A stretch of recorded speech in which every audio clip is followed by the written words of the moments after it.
Hello everybody, welcome to Jump TV. Today I have a pretty interesting episode for you. It's a little different than things I normally do. I haven't been able to do a lot of gameplay capture footage because I was having issues with my game capture card, but we're going to take things a little slow today. I'm going to show you my Stardew Valley farm tour. This is one of my favorite games, I think, ever, and I have put in about 355 hours. I have 3.7 million gold and I'm in year 15. So I'm going to keep the vibe going. Let's take a look.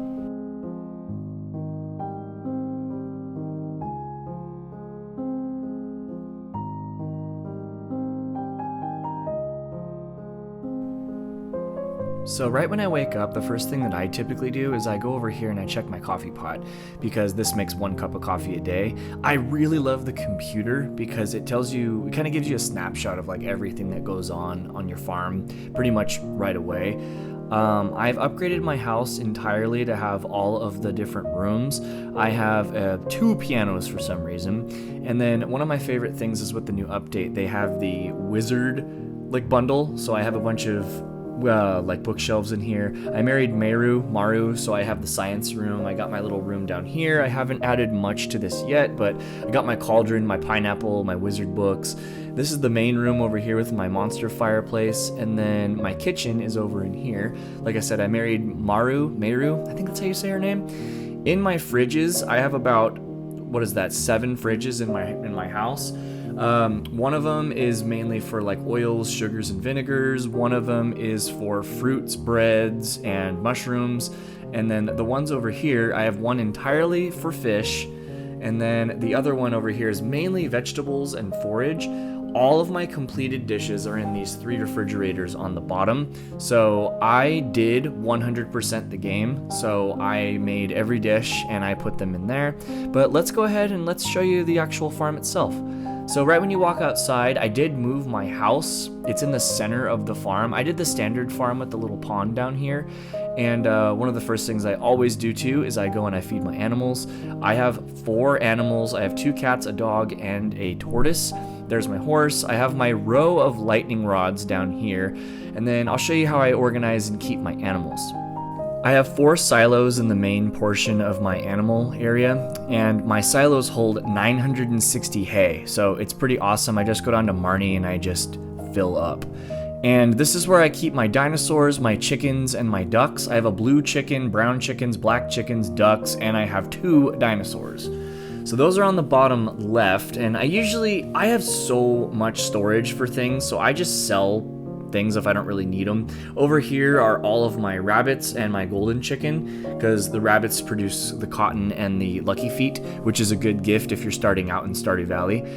And like I said, I typically just go and just sell everything. I don't really have a need for it.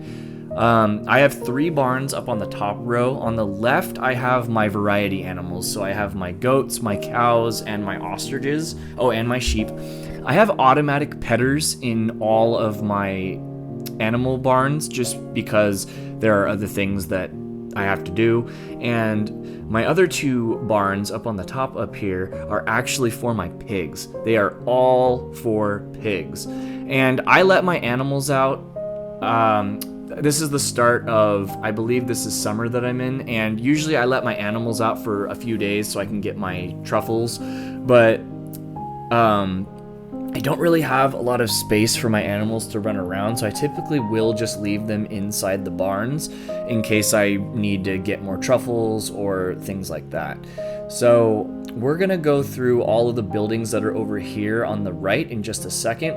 I did get the anvil and the forge, the mini forge, from doing the new update, so I can, without having to go to the volcano, I can go ahead and go through my inventory and do all my stuff. This is my workbench area, and I have the large chests, and I put chests on all sides of my workbench.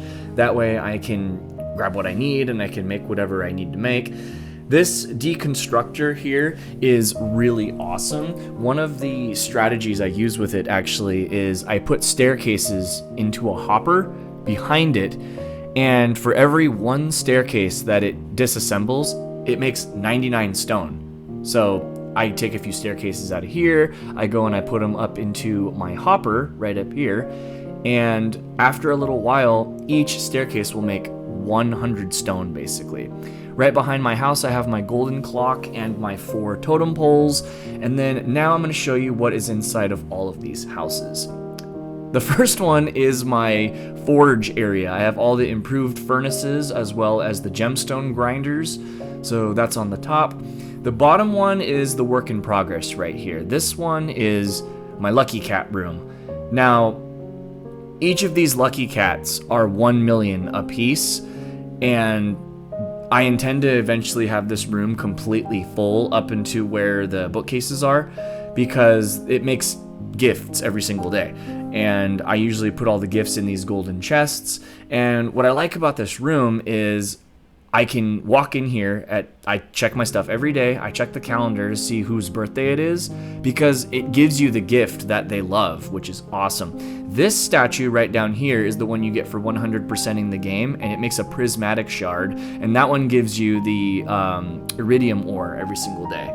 So that's the lucky cat room. Right below that is my gem duplication room. So I have a lot of diamonds, and then the top row is jade, because you can trade jade for staircases to the traveler in the desert area. And it really helps like get through the mines. This building is what I call my Starbucks. So this is where I make all my coffees. So I have a hopper that's behind all of these barrels, because I have about 999 plus beans in every hopper, so about every 30-40 seconds it just makes coffee.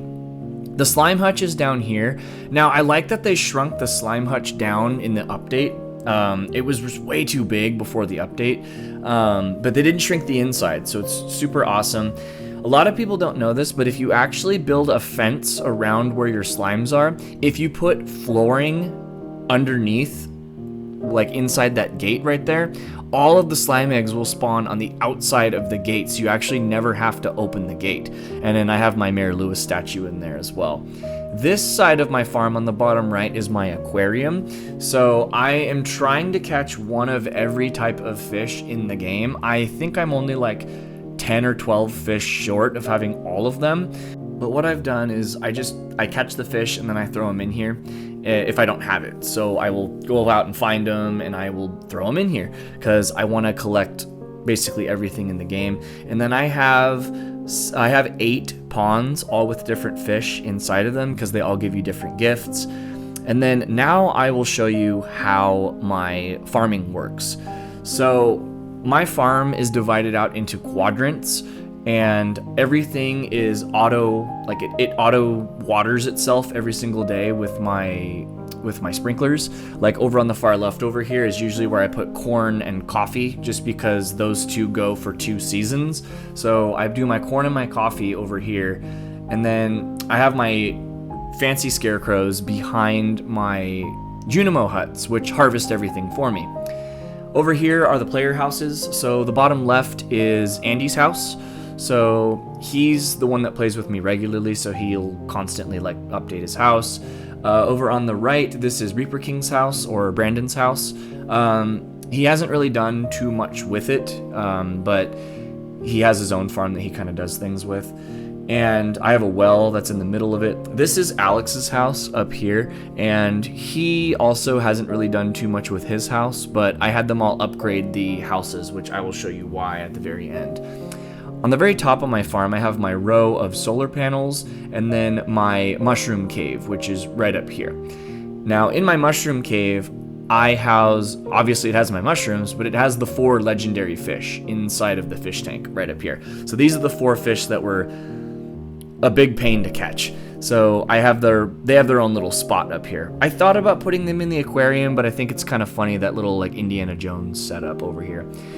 The left building in this little area right here is for all animal products. So this is the processing for cheeses, milks, and mayonnaises, and also for cloth and wool and all those other things.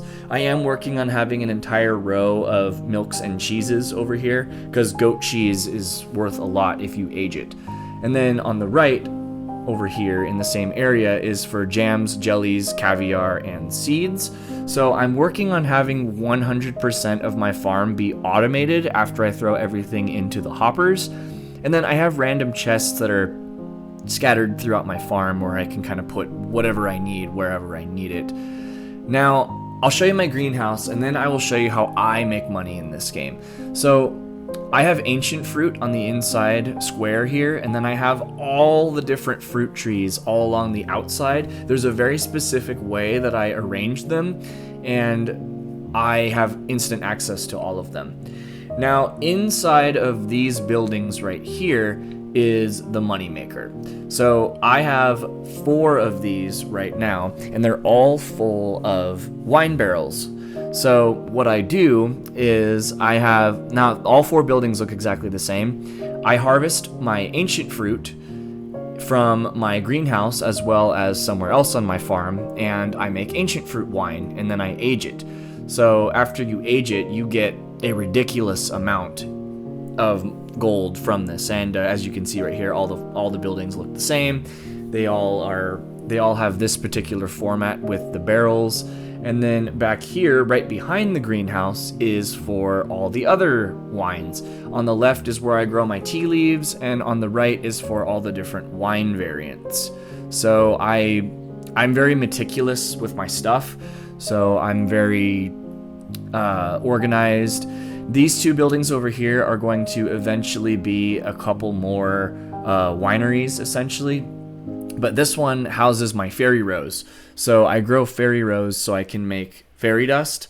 So then if I get impatient, I can just grab everything I need at a moment's notice. This one I'm in the process of converting into another ancient fruit, like winery, so I'm just making more barrels at the moment. I think I can fit a couple more, and then with the new update they added the mystic syrup. So this is my mystic syrup tree plot right here, as well as a couple more of my farming quadrants.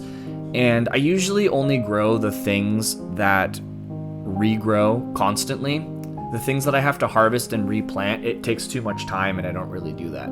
But now I'll show you what all the basements look like, and these are the basements in almost all of the houses. All of the aging barrels have this setup in the basements in all the player houses. So I'm able to basically age all 4 of my ancient fruit wines in there.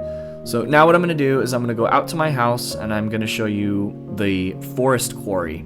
They did add the little small farm teleporters, which I put mine right by the entrance. And then over here, I gutted my quarry and I set it up as a tree farm. So I have my mushroom trees up here. I have my mahogany trees, pine trees, maple trees all down here. And then this little spot right here is going to be for my mystic fruit. So we're going to go ahead and use the return scepter and just zip on back to the house. And now I'm going to go behind my house up to the right, and I'm going to show you the island farm. Yes, there is also an island farm that I have meticulously crafted. This is my ancient fruit plantation. This is where I come out with my scythe and I harvest all of my ancient fruit, because everything grows here all season long. I also grow coffee as well as a bunch of fairy rose honey and so many more of the fruit trees. This is how to make money in Stardew Valley, is if you grow a bunch of ancient fruit. Now, everyone in Stardew Valley has different methods. I also do fairy rose honey all the way over here. So fairy rose honey is also worth a lot. So everyone has different strategies with making money in Stardew Valley. I usually do fairy rose honey and ancient fruit wine just because it's constant and it's profitable. So I really like that. But anyways, guys, that is the tour of my farm. I would love to know how you set up your farms in Stardew Valley, what kind of methods you use, and, you know, it's so cool. I love the Stardew Valley community because we all do things differently. But as always, guys, like and subscribe, and I will see you in the next video. Take care.